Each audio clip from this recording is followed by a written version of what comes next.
Hello, Dave Olson here, North by Northwest Consulting, where knowledge is power. Sunday night, I'm out for a walk in downtown Anacortes, the marina. I'm looking over at the refinery. Sunday night was always an important night for me. I thought a lot about my week to come. So planning started on Sunday night, so I was prepared on Monday morning.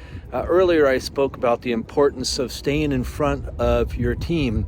If you're the head of your team, it's important that you get to work early, on time, think about your day, prepare for what your day might bring, and also prepare for what the weekend has brought.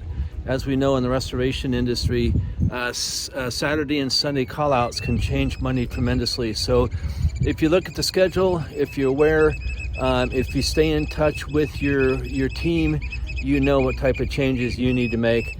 I apologize, there's some like 4 shorebirds down there talking to each other. But again, Dave with North by Northwest Consulting, where knowledge is power.